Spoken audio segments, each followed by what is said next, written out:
प्रस्ताव करता हूं कि हरियाणा विधि विरुद्ध धर्म परिवर्तन निवारण विधेयक 2022 को पुनर्स्थापित करने की अनुमति दी जाए।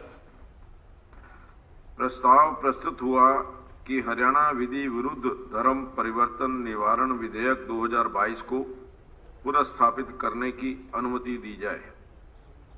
प्रश्न है कि हरियाणा विधि विरुद्ध धर्म परिवर्तन निवारण विधेयक 2022 को पुनर्स्थापित करने की अनुमति दी जाए। जो इस प्रस्ताव के पक्ष में है वे कृपया हाँ कहें। जो इस प्रस्ताव के विपक्ष में है, बोलना चाहते हैं आप? ये तो अभी प्रस्तुत कर रहे हैं। हाँ, इंट्रोड्यूस पे इंट्रोड्यूस हो रही है अभी इंट्रोड्यूस नहीं। आप सुन ही नहीं रहे, आप सुन ही नहीं रहे।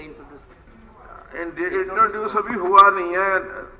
इंट्रोड्यूस अभी तो प्रस्ताव मैं कर रहा हूँ।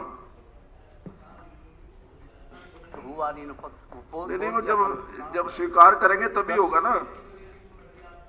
नहीं, जो इस प्रस्ताव के पक्ष में है वो कृपया हाँ कहें। जो इस प्रस्ताव के विपक्ष में है वे कृपया ना कहें। जो हाँ बोलिए। जब ऑनरेबल स्पीकर सर, ये सरकार जो बिल जीत के बाद फिर बोलना अलाउ नहीं होगा है जी। नहीं, ये जो बिल आई है ना जी, इसमें कोई ऐसी बात हमें नहीं लगती कि कोई ऐसी शिकायतें आती हों हरियाणा बनने के बाद, कोई ऐसे केसेस ऐसे हों सरकार की नॉलेज में कि भाई इतने लोगों ने जबरदस्ती हुई इतने लोगों के साथ। इसमें स्पीकर सर मैं थोड़ा सा बैकग्राउंड में जाऊंगा।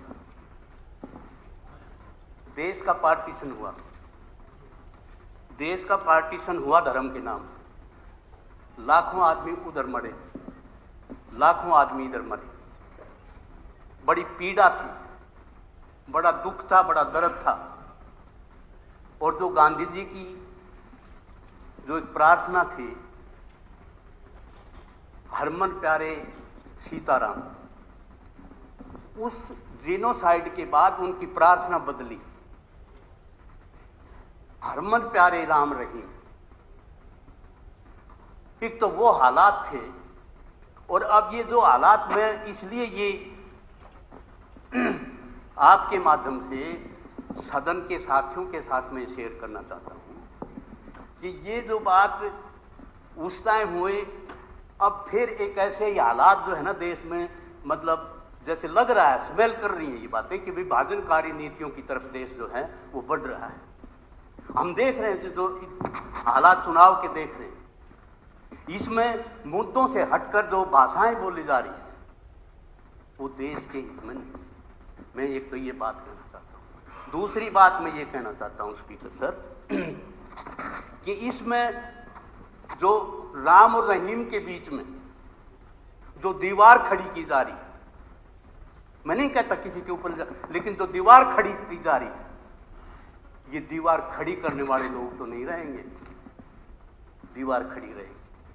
और देश उसी दिशा में जा रहा है जो विभाजनकारी नीतियों के साथ पॉलिटिकल बेनिफिट्स के लिए, छोटे छोटे राजनीतिक फायदों के लिए किस दिशा में जा रहा है। ये बिल जो है इस तरह की बात स्मेल करता है, इसकी इंटेंशन ठीक नहीं है। ये इंटेंशन में आपके माध्यम से, क्योंकि आप बहुत तजर्बेकार आदमी हो, आप जो है, आपकी उम्र मेरे ख्याल में 73-74 साल होगी, तो इसे 48 का, आप 46 के हो, मैं 44 का हूं। चौधरी रणजीत सिंह 45 के।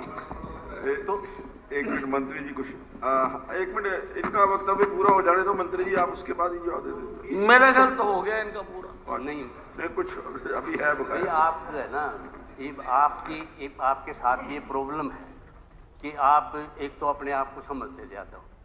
आप बोलते हो जब ऐसा लगता है कि आप हेल्दी नहीं हो, आप हेल्दी नहीं हो, ऐसा लगता है।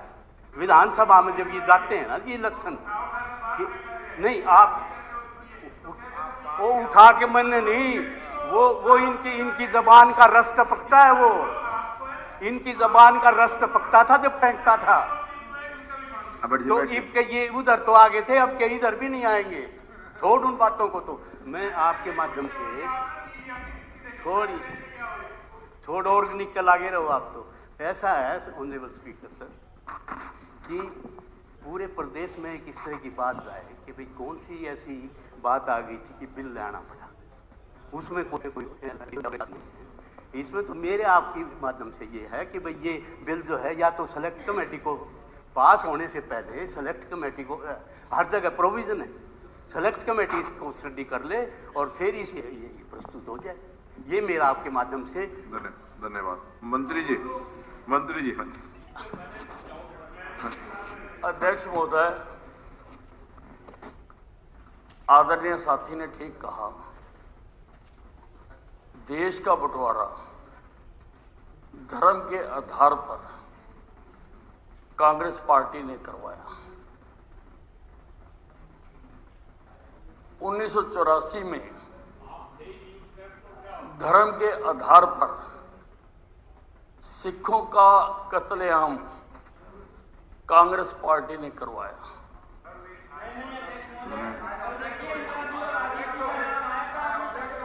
उन्होंने उठाया मुद्दा ये, उन्होंने मुद्दा उठाया ये ऐसा है, उन्होंने मुद्दा उठाया, सजाएगी कांग्रेस के मुद्दा उठाया, उसके बाद मुद्दा उठाया ये। Let me clarify. बैठ जाइए। देखिए एक मिनट बात सुनिए।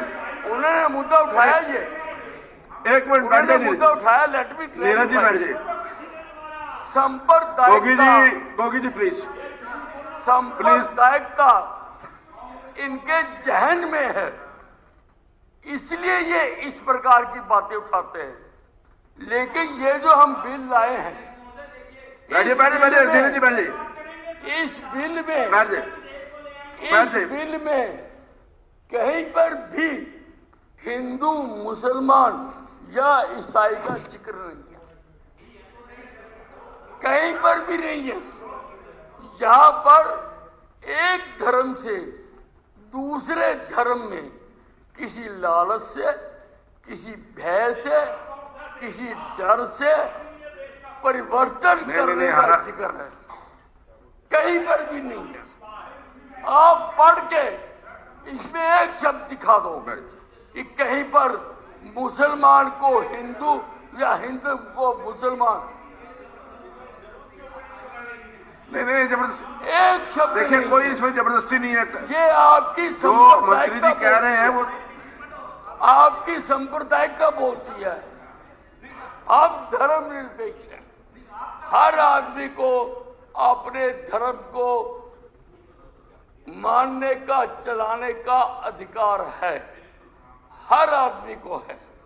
लेकिन किसी को एक धर्म से दूसरे धर्म में डर देकर, भय देकर, लालच देकर, गुमराह कर इलेक्ट्रॉनिक मीडिया के माध्यम से अपना नाम बदलकर उसको धर्म परिवर्तन कराने का अधिकार नहीं है। हम ये बिल उसके लिए लाए।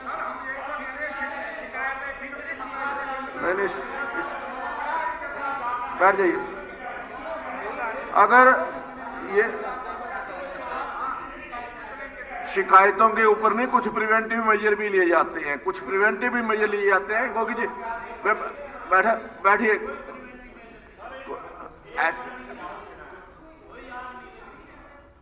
हम भाई साहब बिल उसके लिए लाए, कृपा करके अपने जहन से सांप्रदायिकता को निकाल दो, कृपा करके। चलिए निकाल दो। हो गया नहीं ठीक हो गया क्या प्रदेश में इस तरह के कोई इश्यूज ही नहीं है। नहीं हो गया आप बोल चुके। बैठ जाइए, आप बोल चुके, बैठ गए। नीरज जी बैठ जाइए। आपका नाम नहीं लिया किसी ने भी। नहीं, व्यवहार में जो आपकी पार्टी ने कराया वो गया मंत्री जी ने। 47 में विभाजन किसने कराया? आपने कराया, किसी और ने कराया? आपने कराया। आपकी पार्टी ने कराया, शुरुआत 100% कांग्रेस ने कराया, हिंदुस्तान किसने कराया? के आपने देखा विभाजन उस से टाइम? की। चलिए वो इसलिए क्योंकि बैठ जाइए, बैठ जाइए, बैठ जाइए। शुरुआत हिंदुस्तान के विभाजन से की। देखिए, इस प्रस्ताव के हाँ सुनो, एक मिनट बैठ जाइए, बैठ जाइए।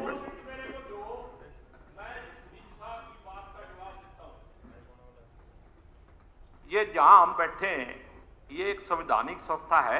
बिल्कुल। क्या हमारे संविधान में कोई धर्म है? देश का कोई धर्म नहीं ये है। देश के अंदर बहुत सारे सारे धर्म के लोग रहते हैं, ये कोई इनकार नहीं कर सकता। ये आप इसको इनकार नहीं कर सकते। इस देश के अंदर हर धर्म और हर जाति के लोग रहते हैं। इस देश के अंदर हर धर्म के लोग रहते हैं, क्या इनकार कर सकते हो आप? तो बस फिर हाँ जी, हाँ रहते तो हर धर्म के लोग हैं यहाँ पे। संविधान के अंदर ही कोई धर्म नहीं लिखा गया, तो संवैधानिक संस्था के अंदर यहाँ बैठ के असंवैधानिक कानून कैसे बनाया जा सकता है? आप किसी धर्म को मानते ये संवैधानिक नहीं है। एक मिनट मैं बताता हूँ, ये संवैधानिक नहीं है। ये सब बिल्कुल असंवैधानिक है। जो संविधान में जिसका जिक्र ही नहीं है, उसको आप कैसे बनाओगे? और दूसरी बात यह है कि इसमें किसी धर्म का जिक्र नहीं किया गया। पहले चश्मा लगा के इसको पढ़ लो। इसमें किसी धर्म का जिक्र नहीं किया गया। इसमें एक धर्म से दूसरे धर्म की बात की गई है। चलिए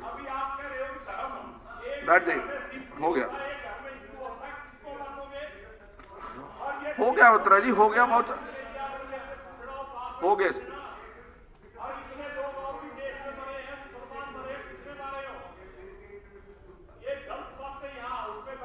किया करो, जनता ने आपको जिम्मेदार बनाया है। गैर जिम्मेदारी की बात करोगे तो जनता आपको मतलब फिर वापस घर ऐसा गोगी जी,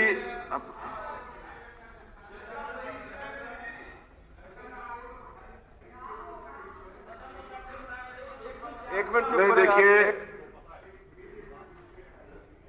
प्रिवीन for discussion for that ultimately के बिल को प्रेजेंट कर, उस पे सबको टाइम दिया जाना चाहिए। उसमें कोई आपस में एक नहीं, जो बोलना चाहता है चाहे टाइम लिमिट स्पीकर लिमिट कर सकते हैं, but everybody should be allowed to speak.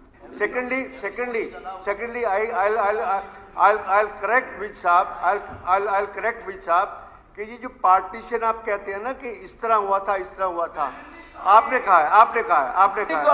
कादन साहब ने कहा, मैंने कादन साहब ने शुरू अपनी बात वहां से की। कादन साहब ने पार्टीशन एक्ट प्रोविजनल पार्लियामेंट ने इस एक्ट को पास किया था। उस एक्ट में पास होने के बाद एक पाकिस्तान बना और एक इंडिया बना। उस बात के लिए कि उसने ये किया था, फिर आप नहीं, that's India partition act, that's India partition act, there should not be any. और आपकी पार्टी ने उसको मोहर लगाई धर्म के आधार पर। धर्म के आधार पर आपकी सांप्रदायिक पार्टी है, धर्म के आधार पर। देखिए, आप कुछ कह रहे हैं, आप कुछ कह रहे हैं, आप उनको कह रहे हैं, आप उनको कह रहे हैं, आप कौन सा काम कर रहे हैं? देखिए अभी गोगी जी कुछ कह रहे थे कि कॉन्स्टिट्यूशन के अंदर ऐसा कुछ नहीं है। मैं पढ़ करके सुनाता हूं। नहीं, एक मिनट। संविधान के अंदर freedom of conscience and free profession, practice and propagation of religion, ये संविधान के अंदर दिया गया है। तो रिलीजन के हाँ, ये वो कहते हैं है ही नहीं, संविधान में नहीं है, संविधान में नहीं है। नहीं, हाँ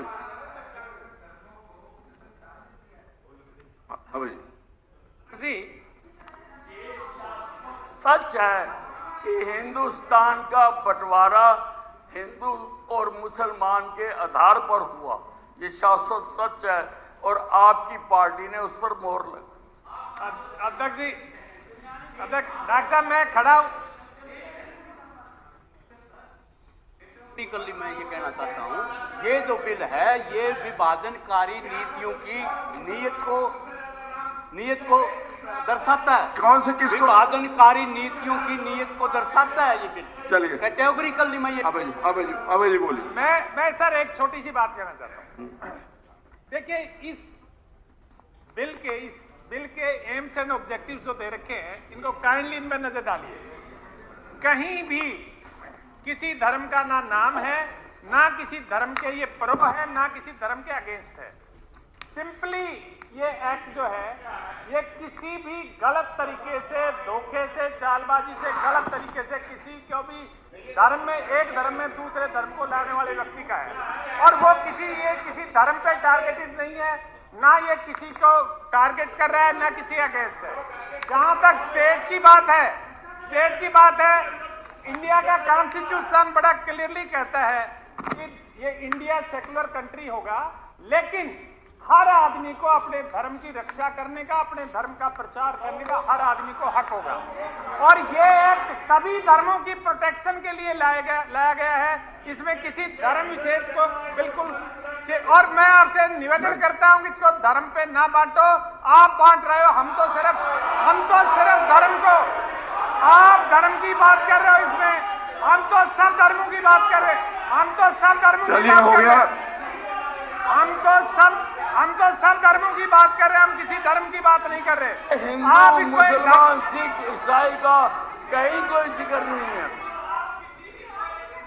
बिल में, कहीं कोई जिक्र नहीं है किसी धर्म का। कहीं पर भी ऐसा कोई ये उसमें है ही नहीं किसी धर्म का नाम।